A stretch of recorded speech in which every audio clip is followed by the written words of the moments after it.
بسم اللہ الرحمن الرحیم۔ اللہ کے نام سے جو رحمان اور رحیم ہے۔ وَلَقَدْ يَسَّرْنَا الْقُرْآنَ لِلذِّكْرِ فَهَلْ مِن مُدَّكِرٍ، ہم نے اس قرآن کو نصیحت کے لیے آسان ذریعہ بنا دیا ہے، پھر کیا ہے کوئی نصیحت قبول کرنے والا؟ اعوذ باللہ من الشیطان الرجیم، بسم اللہ الرحمن الرحیم۔ فرجع موسیٰ إلى قومه غضبان آسفا قال يا قوم ألم يعدكم ربكم وعدا حسنا أفطال عليكم العهد أم أردتم أن يحل عليكم غضب من ربكم فأخلفتم موعدي قالوا ما أخلفنا موعدك بملكنا ولكننا حملنا أوزارا من زينة القوم فقذفناها وكذلك ألقى السامري فأخرج لهم عجلا جسدا له خوار فقالوا هذا إلهكم وإله موسى فنسيا فلا يرون ألا يرجع إليهم قولا ولا يملك لهم ضرا ولا نفعا۔ یہ سورۃ طٰہٰ کی آیت نمبر 86 ہے۔ موسیٰ علیہ السلام نے بنی اسرائیل سے یہ وعدہ کیا اور اللہ تبارک و تعالی نے موسیٰ علیہ السلام سے یہ وعدہ کیا کہ تمہارے لیے ایک دستور حیات اور زندگی گزارنے کے لیے ایک کتاب نازل کی جائے گی اور وہ کتاب تمہیں کوہ طور پر ملے گی۔ یہ اعطائے تورات کا جو وعدہ تھا اللہ تعالیٰ نے موسیٰ علیہ السلام سے اور بنی اسرائیل سے کیا۔ تو موسیٰ علیہ السلام اس مقصد کے لیے کوہ طور پر مقررہ وقت سے پہلے پہنچے اور مقررہ وقت سے کچھ پہلے پہنچے تو اللہ تعالیٰ نے سوال کیا کہ اے موسیٰ جلدی کیوں آئے؟ مقصد یہ تھا تاکہ موسیٰ علیہ السلام کے ساتھ بطور اکرام کے کلام ہو جائے، اور یہ بھی مطلب تھا کہ جلد آنے میں ایک نقصان بھی ہوا کہ پیچھے قوم کے لوگ ان کو سامری نے گمراہ کر دیا۔ تو اس سے پہلے کی آیت میں فرمایا وَأَضَلَّهُمُ السَّامِرِيُّ۔ موسیٰ علیہ السلام تو وہاں سے تورات لے کر اپنے وقت پر پلٹے اور واپس ہوئے، لوٹے قوم کی طرف، مگر اس وقت ان کی کیفیت یہ تھی کہ وہ غصے سے بھرے ہوئے تھے اور ساتھ میں انہیں بڑا رنج بھی ہوا اور دل سے بھی بڑے غمگین تھے۔ تو لوٹنے پر اس نے سب سے پہلے قوم کے لوگوں سے مخاطب کر کے پوچھا کہ تم نے شرک کیوں کیا؟ اس کے بعد ہارون علیہ السلام سے مخاطب ہوئے کہ آپ نے اپنی ذمہ داری کیوں نہیں نبھائی؟ اس کے بعد اس سامری سے بھی خطاب کیا کہ تم نے کیوں لوگوں کو گمراہ کر دیا؟ تو یہ 3 خطابات ذکر کیے جا رہے ہیں۔ فرجع موسیٰ إلى قومه غضبان آسفا، بس لوٹے موسیٰ علیہ السلام اپنی قوم کی طرف، غضبانہ کے غصے سے بھرے ہوئے تھے، اسفا اور غمگین تھے۔ غضبان کا لفظ جو ہے مبالغے کا صیغہ ہے، اور اس کا مطلب یہ کہ وہ صرف غصہ ہی نہیں تھے بلکہ شدید غصہ تھے۔ اور اسفا کا لفظ بمعنی افسوس اور رنج اور غم کے ہے، یعنی غم سے بھی بھرے ہوئے تھے۔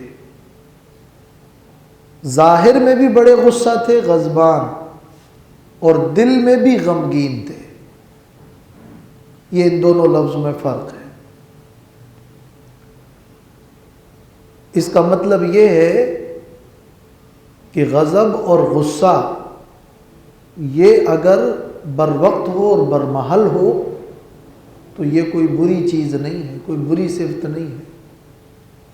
اللہ تعالیٰ نے انسان میں قوت غضب کو رکھا ہے، اور انسان میں شہوت کی قوت رکھی ہے، اور انسان میں عقل کی قوت رکھی ہے، اور یہ فطری قوتیں ہیں۔ شریعت کا تقاضا یہ ہے کہ قوت عقل اعتدال میں رہے، قوت غضب اعتدال میں رہے، قوت شہوت اعتدال میں رہے۔ جتنے بھی گناہ پیدا ہوتے ہیں وہ قوت غضب اور قوت شہوت کے بگاڑ سے پیدا ہوتے ہیں۔ قوت شہوت کا مطلب یعنی خواہش نفس۔ تو جو کوئی گناہ کرتا ہے پہلے اس کے دل میں اس کی ایک خواہش پیدا ہوتی ہے، چاہے وہ چوری ہو، ڈاکہ ہو، زنا ہو، کچھ بھی ہو۔ اور دوم سبب ہوتا ہے اس کے اندر جو غضب کی قوت ہے، اس سے وہ ظالم بنتا ہے، اس سے وہ حاسد بنتا ہے، اس سے وہ بغض کرتا ہے، اسی کی بنا پر وہ گالیاں دیتا ہے، اس لیے کہ اس کو غصہ آتا ہے جو اس کے نفس کے اندر کا ایک ہیجان اور جذبہ ہے۔ لیکن یہ صفات فطری ہے۔ شریعت کا تقاضا یہ نہیں ہے کہ قوت غضب بالکل ختم ہو جائے اور قوت شہوت بالکل محو ہو جائے، یہ شریعت کا تقاضا نہیں ہے۔ شریعت کا تقاضا یہ ہے کہ قوت غضب کو اور قوت شہوت کو کنٹرول میں اور اعتدال میں رکھو، اس لیے کہ جب تم قوت شہوت کو کنٹرول کرو گے تو تمہیں عفت اور پاک دامنی جیسی عظیم صفت نصیب ہوگی، وہ اخلاق ہے۔ اور جب تم قوت غضب کو کنٹرول کرو گے تو تم میں شجاعت و بہادری پیدا ہوگی، ورنہ یہ قوت غضب تو درکار ہے۔ کوئی کسی پر حملہ کرے، دشمن حملہ کرے، کسی کے اہل و عیال پر حملہ کرے اور اس کے اندر قوت غضب کی بالکل ہی نہ ہو تو ایک طرح وہ تو غیرت و حمیت کے خلاف ہے۔ تو قوت غضب انسان میں غیرت و حمیت کا مادہ بھی پیدا کرتی ہے، مگر اس کو کنٹرول میں رکھنا ایک بڑی شجاعت اور بہادری ہے۔ اس لیے خوبی یہ نہیں ہے کہ غضب ختم ہو جائے، خوبی یہ ہے کہ غضب کنٹرول میں رہے۔ اور خوبی یہ نہیں ہے کہ برے کام پر غصہ ہی نہ آئے، بلکہ یہ تو ایمان کی نشانی ہے کہ کسی گناہ پہ اور معصیت پر غصہ آئے۔ تو یہاں غضبانہ یہ غصہ موسیٰ علیہ السلام کا اپنے نفس کے لیے نہیں تھا، ذاتی غصہ نہیں تھا، بلکہ یہ غصہ اللہ کی رضا کے لیے تھا۔ اور کئی مواقع پہ خود رسول اللہ صلی اللہ علیہ وسلم کو بھی غصہ آیا ہے، اور حدیثوں میں موجود ہے کہ آپ کا چہرہ مبارک غصے سے لال ہو گیا، گویا کہ آپ کے رخساروں میں انار کے دانے نچوڑ دیے گئے۔ اس قسم کے الفاظ حدیثوں میں ملتے ہیں۔ لہذا غصے کے بارے میں شریعت کا حکم یہ ہے کہ اس کو کنٹرول کیا جائے، اور کنٹرول کرنے کا مطلب یہ ہے کہ پہلے تو آپ کو غصہ آئے تو بر وقت آئے۔ کوئی کام غلط ہو، شریعت کے خلاف ہو، گناہ ہو، معصیت ہو، جہالت ہو، شرک ہو، اس پر غصہ آئے۔ پھر جب غصہ آئے تو آنے کے بعد اس میں حد سے تجاوز کر کے ظالم نہ بنے، بلکہ اس غصے کا استعمال درست رکھے۔ جو آپ کو اللہ نے طاقت دی ہے اس کے مطابق وہ کچھ کریں اور وہ کچھ کہیں جو شریعت کا تقاضا ہے۔ تو ایسی صورت میں وہ شخص بہادر اور شجاع بنتا ہے۔ اس لیے تو نبی پاک صلی اللہ علیہ وسلم نے فرمایا کہ لیس الشدید بالسرعہ، پہلوان وہ نہیں ہے جو چیر پاڑ کرے، انما الشدید الذی یملک نفسہ عند الغضب، پہلوان وہ ہے جو غصے کے وقت اپنے نفس کو کنٹرول میں رکھے۔ یہ غصہ اور غضب ایک ایسا گناہ ہے جو کہ درندگی ہے اور ام الامراض ہے، اور کئی بیماریاں اور کئی روحانی امراض اور حسد اور بغض اور غیبت اور بہتان یہ اس غصے سے پیدا ہوتی ہیں۔ اس لیے غصے کا علاج یہ ہے کہ غصے کے وقت خاموش رہو، اقدام نہ کرو۔ جب غصے کے وقت آپ اقدام نہیں کریں گے تو آپ کا غصہ کنٹرول میں رہے گا۔ غصے کے وقت آپ اعوذ باللہ پڑھ لیں، یہ علاج حدیث میں بیان ہوا ہے۔ غصے کے وقت اگر آپ کھڑے ہیں تو آپ بیٹھ جائیں، بیٹھے ہیں تو لیٹ جائیں، اس لیے کہ یہ تو ہیجان ہے اندر نفس کا اور ایک طرح فشار خون ہے۔ اس لیے تو غصے کے دوران جو شخص اگر لیٹا ہوتا ہے تو ایک دم بیٹھ جاتا ہے یا کھڑا ہو جاتا ہے، تو شریعت کا حکم ہے کہ بیٹھ جاؤ، لیٹ جاؤ۔ اور یہ علاج بھی حدیث میں بیان ہوا ہے کہ غصہ آتا ہے شیطان کی وجہ سے، اور شیطان تو آگ سے پیدا کیا گیا ہے، تو تم وضو کر لو، پانی پی لو، ہاتھ منہ دھو لو، تو اس سے بھی غصہ ٹھنڈا ہوتا ہے۔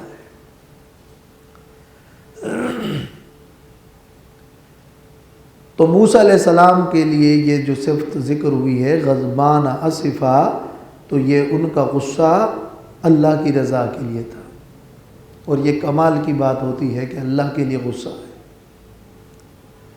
مگر اس میں لوگ غلطی بہت کر جاتے ہیں، اپنے غصے کے جواز کے لیے کہتے ہیں کہ میرا غصہ اللہ کے لیے تھا، جبکہ وہ بسا اوقات نفسانیت کے لیے ہوتا ہے۔ تو یہ صرف کہنے سے نہیں ہوتا، بلکہ حقیقی طور پر دیکھنا چاہیے کہ آپ کا غصہ اللہ کے لیے تھا یا کہ یہ آپ کی ایک نفسانیت تھی۔ نبی کریم صلی اللہ علیہ وسلم کی مجلس میں ایک شخص آئے اور کہنے لگے اللہ کے رسول مجھے وصیت کیجئے اور مختصر وصیت کیجئے، تو آپ نے فرمایا لا تغضب، غصہ نہ کرنا۔ اور قرآن مجید میں نیک لوگوں کی یہ صفت بیان ہوئی ہے کہ والکاظمین الغیظ، جو غصہ پی جانے والے ہوں۔ یہ نہیں فرمایا کہ والفاقدین الغیظ، جن کو غصہ آتا ہی نہیں ہے، بلکہ غصہ کنٹرول میں رکھے۔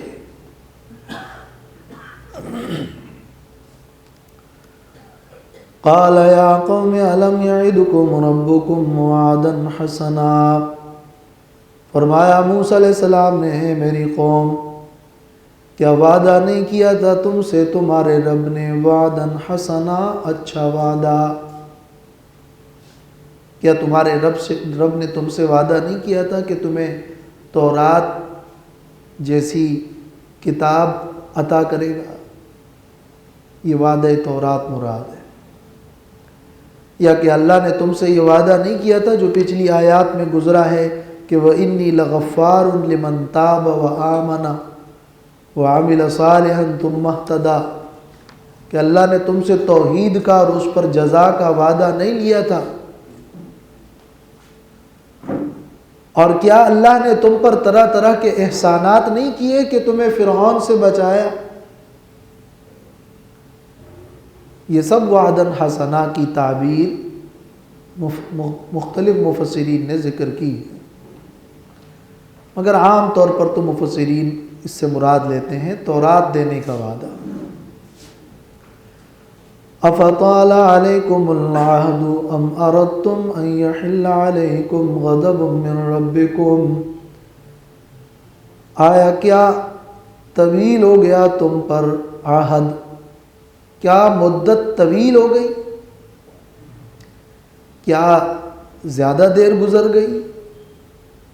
وجہ یہ بنی کہ میں جو چلا تو مجھے آنے میں دیر لگی، 40 دن ہی تو ہوئے ہیں، ان 40 دنوں میں تم نے اللہ کی توحید کا وعدہ چھوڑ دیا، ان 40 دنوں میں تم وعدے سے مکر گئے، اور کیا زیادہ دیر گزری ہے جو اللہ نے تم پر احسانات کیے ہیں کہ ابھی ابھی تو فرعون غرق ہوا ہے۔ اب اردتم، یا تم نے ارادہ کیا ان یحل علیکم غضب من ربکم، کہ واقع ہو جائے تم پر تمہارے رب کا غضب، اور تمہارے رب کا غضب تمہیں لازم ہو، یعنی تم نے پھر قصداً مخالفت کی ہے۔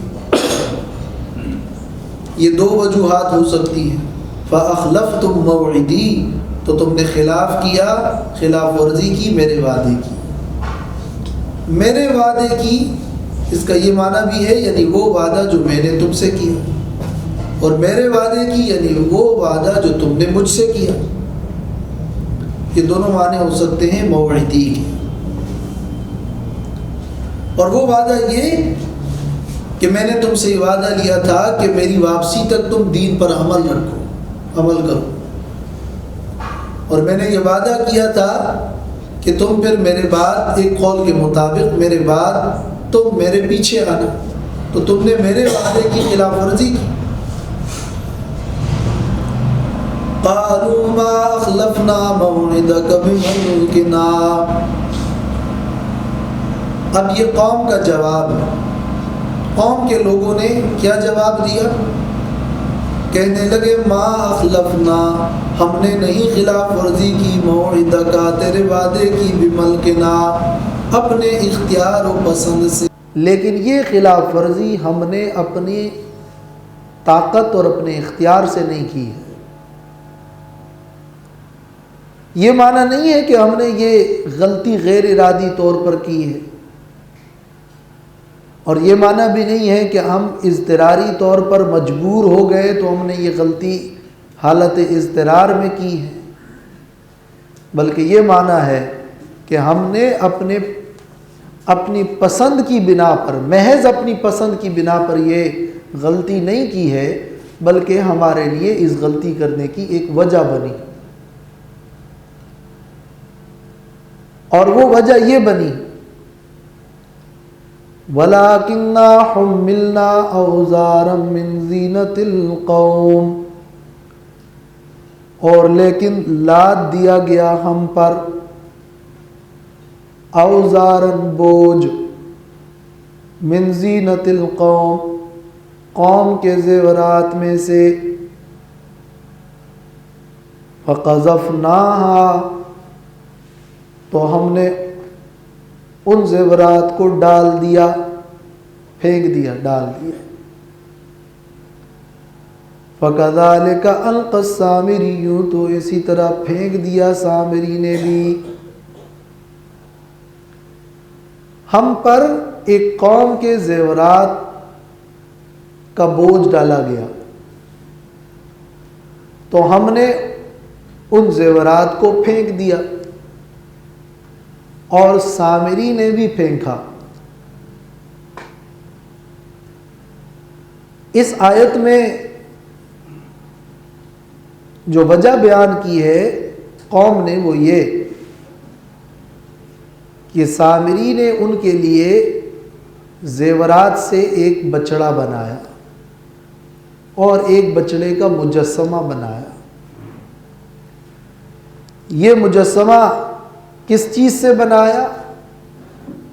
من زینت القوم، قوم کے زیورات سے۔ کس قوم کے زیورات سے؟ یہ قرآن کی آیت میں نہیں ہے۔ قرآن کی آیت میں صرف یہ ہے کہ قوم کے زیورات سے مجسمہ بنا۔ اس سے مراد قوم وہ اسرائیلی قوم بھی ہو سکتی ہے اور فرعونی قوم بھی ہو سکتی ہے۔ فرعونیوں کے زیورات تھے یا بنی اسرائیلیوں کے زیورات تھے، لیکن وہ زیورات ہم پر بوجھ ہو گئے۔ بوجھ ہو گئے کا کیا مطلب ہے؟ بوجھ ہو گئے کا یہ معنی بھی ہو سکتا ہے کہ زیورات بھاری تھے، اٹھانا مشکل تھا، اس لیے کہ پرانے وقتوں میں تو زیورات بھاری ہوا کرتے تھے، اور سنبھالنا مشکل تھا تو بھی وہ بوجھ پڑ گیا، اس لیے کہ ہم رو بسفر تھے اور زیورات سنبھالنا مشکل تھا تو ہم نے اس کو ایک جگہ جمع کر دیا۔ تو حملنا اوزارن، ہم پر زیورات کا بوجھ لاد دیا گیا۔ آیت میں صرف یہ بات ہے کہ زیورات کا ہم پہ بوجھ آیا۔ بوجھ اس کا تھا کہ وہ زیورات بھاری تھے وزن میں، یا یہ تھا کہ وہ زیورات سنبھالنا مشکل تھا، یا یہ تھا کہ وہ زیورات ہمارے لیے جائز نہیں تھے، تو ہم پر ایک ذہنی بوجھ اور پریشانی آئی کہ یہ تو ہمارے لیے جائز نہیں ہے۔ تین مطلب ہو سکتے ہیں اوزار۔ تو فقذفناها، ہم نے ان زیورات کو پھینک دیا اور ڈال دیا۔ ڈال دیا کا کیا مطلب ہے؟ اس کا یہ معنی بھی ہو سکتا ہے کہ ہم نے ان زیورات کو کسی گھڑے میں پھینک دیا، اور یہ معنی بھی ہو سکتا ہے کہ ہم نے اس کو آگ میں پھینک دیا، اور یہ معنی بھی ہو سکتا ہے کہ ہم نے لا کر سامری کے پاس اس کو جمع کرنے کے لیے پھینک دیا، اور یہ تینوں معنی بھی ہو سکتے ہیں کہ مثلا انہوں نے سامری کے پاس اس کو جمع کرنے کے لیے زیورات لائے تو ایک گھڑے میں پھینک دیے اور اس گھڑے میں آگ بھی تھی، اور یہ بھی بعید نہیں ہے کہ سامری کو اس بات کی ذمہ داری لگائی ہو کہ وہ ان تمام زیورات کی ڈلیاں اور اینٹیں بنا کر محفوظ کر دے کہ تاکہ یہ جمع شدہ زیورات ہوں اور ان کی حفاظت آسان ہو۔ یہ سب احتمالات موجود ہیں۔ تو فَكَذَلِكَ أَلْقَى السَّامِرِيُّ، اسی طرح سامری نے بھی ڈال دیا۔ کیا ڈالا؟ یعنی سامری نے بھی زیورات ڈال دیے، یا اس کے پاس جو کچھ تھا اس کو اس گھڑے میں ڈال دیا۔ تو پھر کیا ہوا؟ فَأَخْرَجَ لَهُمْ عِجْلًا، تو نکال لایا ان کے لیے ایک بچڑا۔ مگر وہ بچڑا کیسے تھا اس کی وضاحت اسی آیت میں ہے۔ جسدن، وہ ایک مجسمہ تھا، لہو خوار، کہ جس کے لیے بیل کی سی آواز تھی، لہو خوار، اس کے لیے بیل کی سی آواز تھی، لہذا وہ کمال سے خالی محض ایک مجسمہ تھا، اور اس کی جو آواز تھی وہ بیل کی سی آواز تھی اور بے معنی آواز تھی۔ تو اس بچڑے کو، اس بچڑے کے مجسمے کے بارے میں اس سامری نے یہ کہا، فقالو، تو وہ کہنے لگے، کون؟ سامری اور ان کے اور ساتھی۔ قالو کے جمع سے یہ معلوم ہو رہا ہے کہ سامری کے پھر اور بھی دوست بنے۔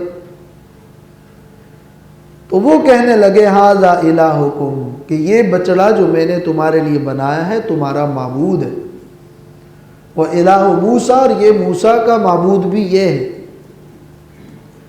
فنسیا، اس لیے کہ وہ موسیٰ علیہ السلام اپنے اس معبود کو بھول گیا ہے۔ وہ تو وہاں کوئی طور پہ تلاش کرنے گیا ہے، لیکن اس کا معبود یہ رہا۔ اب بنی اسرائیل کیا اتنی موٹی بات بھی نہیں سمجھتے تھے کہ بچڑا اس نے خود بنایا ہے، ہمارے ہی زیورات سے بنایا ہے، پھر بھی یہ کہہ رہا ہے یہ معبود ہے؟ تو یہ کیسے ان کو سمجھ میں بات آ گئی؟ اصل میں ان میں پہلے سے حلول کا ایک عقیدہ چلا آ رہا تھا۔ حلول کے عقیدے کا مطلب یہ ہے کہ اللہ تعالیٰ کسی چیز اور کسی جسم کے اندر داخل ہو کر معاذ اللہ اس میں سرایت کر جاتا ہے، اس کو کہتے ہیں عقیدہ حلول، اور یہ کفر ہے۔ تو سامری نے یہ نہیں کہا کہ بعینہ یہی بچڑا یہ الہ ہے، بلکہ سامری کے کہنے کا مقصد یہ تھا کہ موسیٰ علیہ السلام جس خدا کی تلاش میں کوہ طور پہ نکلے ہیں، وہ موسیٰ علیہ السلام کا خدا وہ اس بچڑے کے اندر حلول کر گیا ہے، تو تبھی اس میں سے یہ آوازیں نکل رہی ہیں۔ اور ادھر وہ سامری بتگری کے فن کا ماہر تھا، تو اس نے زیورات سے وہ بچڑے کا ایسا مجسمہ تیار کیا تھا کہ جس میں اس طرح کے سوراخ رکھے تھے اور ایسی اس میں کیویٹی رکھی تھی کہ جس کی وجہ سے ایک جانب سے ہوا داخل ہوتی تو دوسری جانب سے اس میں سے آواز نکلتی۔ تو یہ اس کی ایک کاریگری تھی۔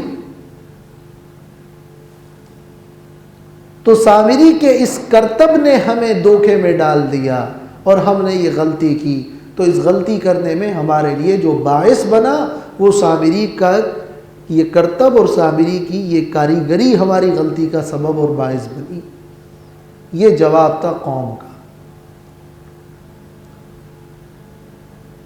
آیات میں سے جو بات ثابت ہو رہی ہے وہ تو اتنی ثابت ہو رہی ہے، اور اس میں جو احتمالات بن سکتے ہیں وہ میں نے ذکر کر دیے۔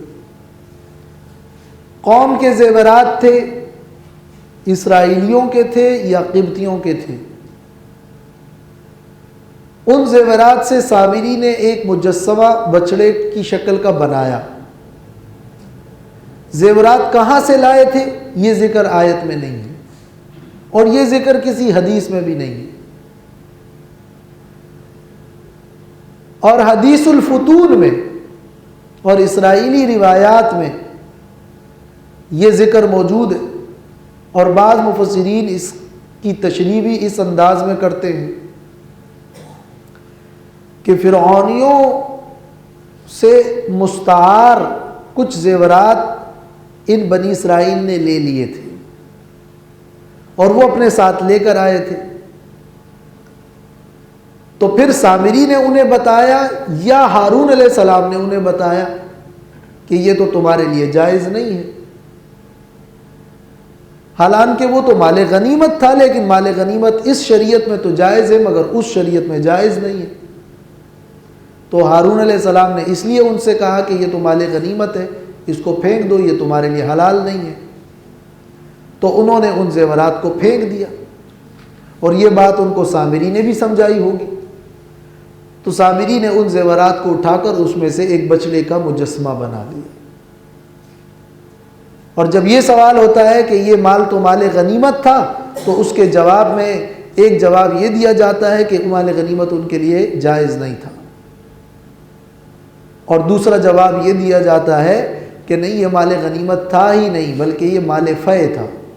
مال غنیمت تو وہ ہے جو باقاعدہ لڑائی کر کے، قتال کر کے، زبردستی اور محاربہ کے ذریعے سے مغالبہ کر کے حاصل کیا جائے۔ یہ تو ان سے بطور استعارہ کے عارضی طور پر زیورات قوم فرعون سے انہوں نے لے لیے تھے۔ تو کسی کافر حربی کا مال بغیر ان کی رضامندی کے لینا بھی جائز نہیں ہے، اور مال غنیمت اس صورت میں ہوتا ہے جبکہ وہ لڑ کر لیا جائے، اور یہ مال غنیمت نہیں بلکہ ان کافروں کا مال تھا، تو یہ مال فے تھا جس کے لیے رضامندی شرط ہے۔ لیکن یہ سارے جوابات اس صورت میں دیے جائیں، مسئلہ تو مال غنیمت کا اپنی جگہ درست ہے، لیکن یہ جوابات اس صورت میں دیے جائیں جبکہ یہ جو واقعہ ہے کہ یہ انہوں نے مستعار لیے تھے اور یہ انہی کے زیورات تھے، پہلے یہ تو ثابت ہو جائے، یہ تو ثابت، اور یہ باتیں تو اسرائیلی روایات میں ہیں جس کی ہم نہ تصدیق کرتے ہیں نہ تکذیب کرتے ہیں۔ بظاہر تو بعید بھی معلوم ہوتا ہے کہ وہاں سے سارے زیورات گویا کہ ایک طرح چوری کر کے لے آئے، اور اتنے سارے زیورات تم قوم فرعون نے ان کو دیے کیوں، اور اتنا ان پر اعتماد کیا۔ پھر اس کے لیے بھی جواب دیا جاتا ہے کہ نہیں، وہ اسرائیلیوں کی امانت داری پر یقین رکھتے تھے۔ یہ سب تکلفات ہیں۔ قرآن مجید کی آیات سے جو بات ثابت ہوتی ہے وہ اتنی ہے کہ بس ان کے پاس زیورات تھے، کہاں سے آئے، جہاں سے بھی آئے، لیکن ان کے پاس زیورات تھے، وہ زیورات ان پر بوجھ ہوئے تو انہوں نے وہ زیورات پھینک دیے، کسی گھڑے میں یا آگ میں یا سامری کے پاس جمع کر دیے، اس لیے کہ ان پر بوجھ تھے، کسی بھی وجہ سے بوجھ تھے، سنبھالنا مشکل تھا یا وزن زیادہ تھا یا اور کوئی خیال پیدا ہوا، ان پر زیورات بوجھ تھے تو پھینک دیے، تو سامری نے اس میں سے ایک بچڑا بنا دیا، بچڑے کا ایک مجسمہ بنا دیا۔ بس آیت میں اتنی بات ہے۔ اور پھر حلول کے عقیدے کی بنا پر ان سے کہا کہ یہ تمہارا الہ ہے۔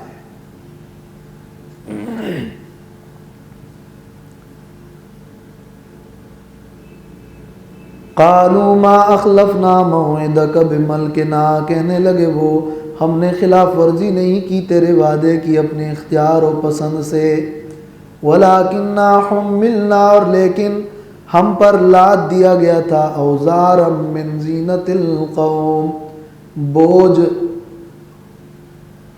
قوم کے زیورات کا، قوم کے زیورات میں سے، فقذفناها، تو ہم نے اس کو ڈال دیا، فَكَذَلِكَ أَلْقَى السَّامِرِيُّ، تو اسی طرح ڈال دیا سامری نے بھی۔ اور سامری نے کیا کہا تھا وہ تفصیل پھر آگے ایک آیت میں باقاعدہ اس کا بیان آ رہا ہے، وہی ہم پھر مزید وضاحت کریں گے۔ تو فَقَذَفْنَاهَا، ہم نے تو جان چھڑانے کے لیے ڈال دیا، مگر القى السامری، سامری نے اس کو آگ میں ڈال کر باقاعدہ کرتب دکھانے کے لیے ڈال دیا۔ تو سامری کا ڈالنا اور تھا اور ان کا ڈالنا اور تھا، اس لیے تعبیر بھی الگ الگ ہے، فَقَذَفْنَاهَا اور القى السامری۔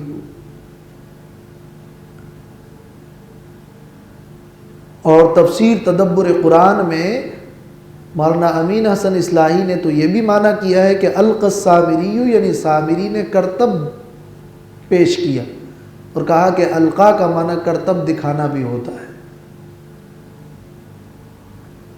مگر کوئی چیز کسی کے سامنے ڈالنا القا ہوتا ہے۔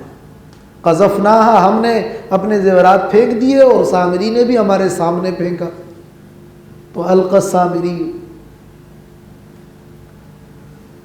فأخرج لهم عجلا، پس نکال لائے ان کے لیے عجلا، ایک بچڑا، جسدن، جو کہ ایک مجسمہ تھا۔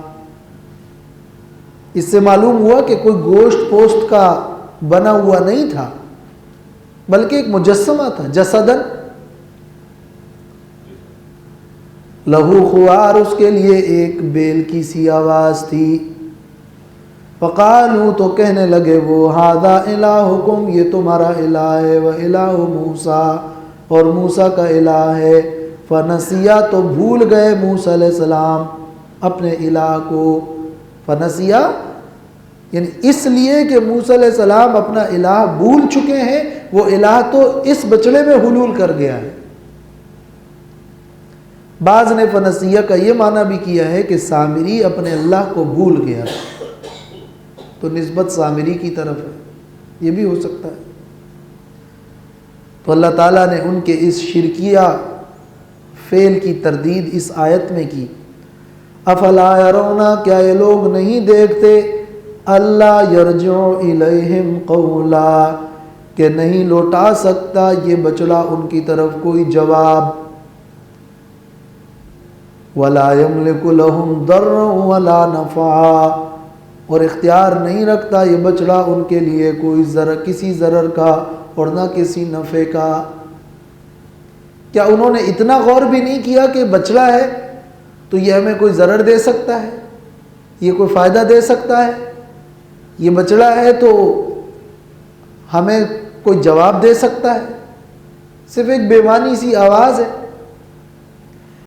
تو وہ ہوتا ہے جو تمہاری رہنمائی کرے، بالواسطہ یا بلا واسطہ تم سے کلام کرے اور تمہیں زندگی گزارنے کا طریقہ بتائے۔ الہ تو وہ ہے کہ جو تمہارے لیے شرعی طور پر بھی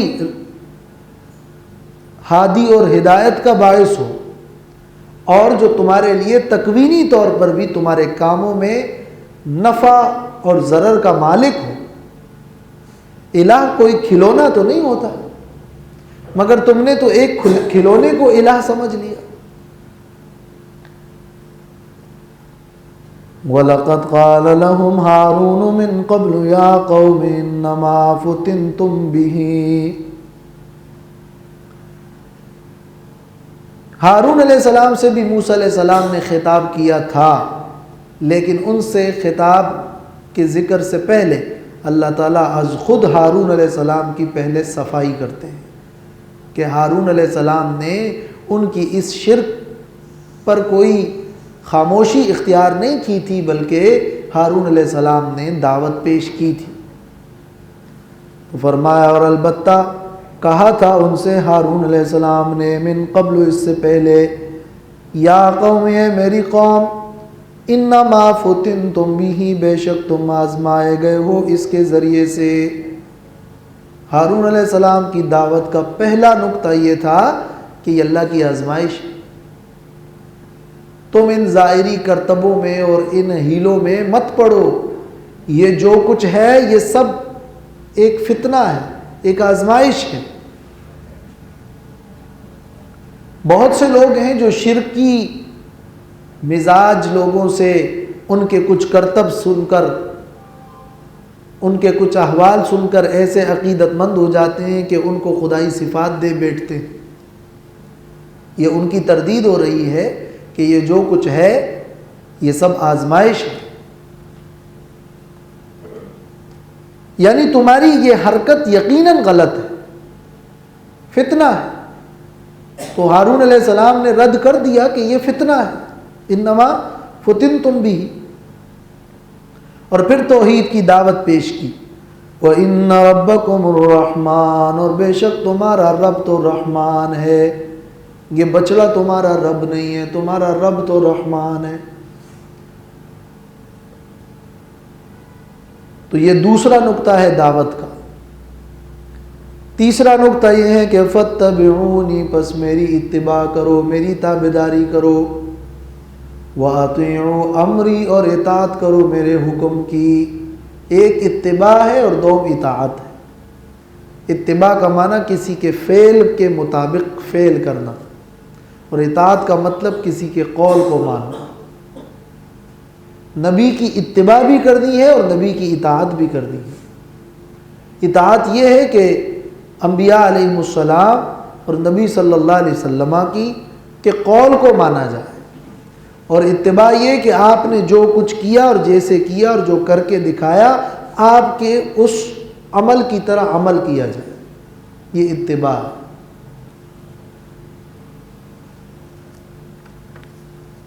تو جو منکرین حدیث کہتے ہیں کہ نبی کی ذمہ داری صرف یہ ہے کہ وہ اللہ کا قرآن پہنچا دے اور بس،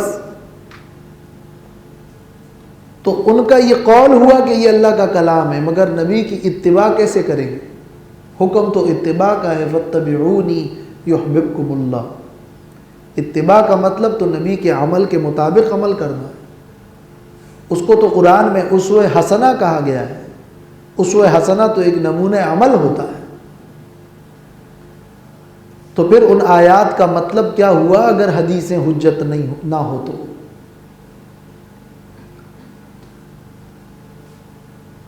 گویا ہارون علیہ السلام نے پوری کوشش کی کہ میری بات مانو، میری اطاعت کرو، شرک چھوڑ دو، تمہارا رب رحمان ہے، مگر قوم کے لوگوں نے تو ان کو قتل کی دھمکی دی تھی، جس طرح کہ دوسری صورت میں ہے۔ قالوا، قوم کے لوگوں نے جواب دیا، لن نبرح علیہ عاکفین، ہمیشہ رہیں گے ہم اس بچڑے پر عاکفین، مقیم۔